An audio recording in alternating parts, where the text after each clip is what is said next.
एक घर में 3 भाई और एक बहन थी। बड़ा और छोटा पढ़ने में बहुत तेज थे। उनके माँ बाप उन चारों से बेहद प्यार करते थे, मगर मझले बेटे से थोड़ा परेशान से थे। बड़ा बेटा पढ़ लिख कर डॉक्टर बन गया, छोटा भी पढ़ लिख कर इंजीनियर बन गया, मगर मझला बिल्कुल आवारा और गवार बन के ही रह गया। सबकी शादी हो गई बहन और मझले को छोड़। दोनों भाइयों ने लव मैरिज की थी। बहन की शादी भी अच्छे घराने में हुई थी। आखिर भाई सब डॉक्टर इंजीनियर जो थे। अब मझले को कोई लड़की नहीं मिल रही थी। पिताजी भी परेशान, माँ भी।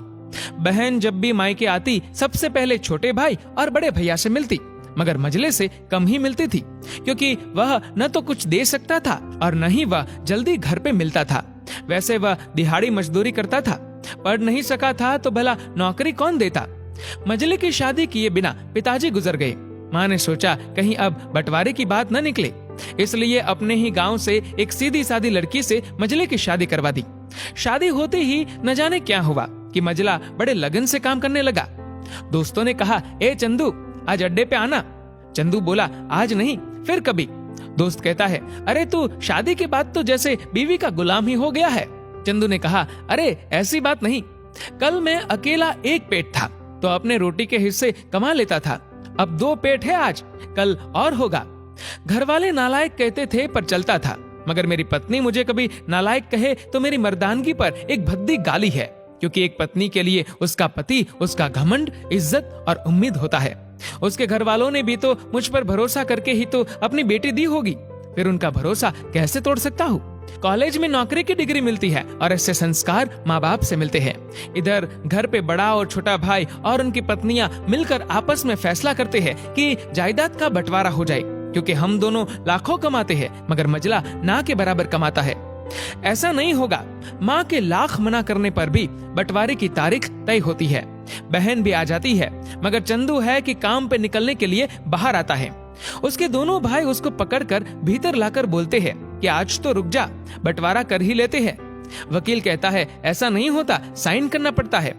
चंदू अपने भाइयों से कहता है कि तुम लोग बंटवारा करो, मेरे हिस्से में जो हो दे देना, मैं शाम को आकर अपना बड़ा सा अंगूठा चिपका दूंगा पेपर पर। बहन बोली, अरे बेवकूफ, तू गवार का गवार ही रहेगा, तेरी किस्मत अच्छी है कि तुझे इतने अच्छे भाई और भैया मिले। फिर माँ भी बोली, अरे चंदू आज रुक जा, बंटवारे में कुल 10 बीघा जमीन में से दोनों भाई 5-5 रख लेते हैं और चंदू के लिए पुश्तैनी घर छोड़ देते हैं।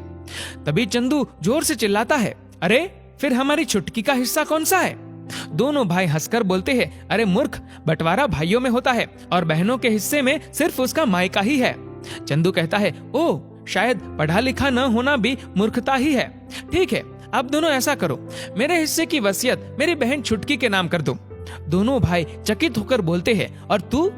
चंदू माँ की ओर देख के मुस्कुराकर बोलता है, मेरे हिस्से में माँ है ना।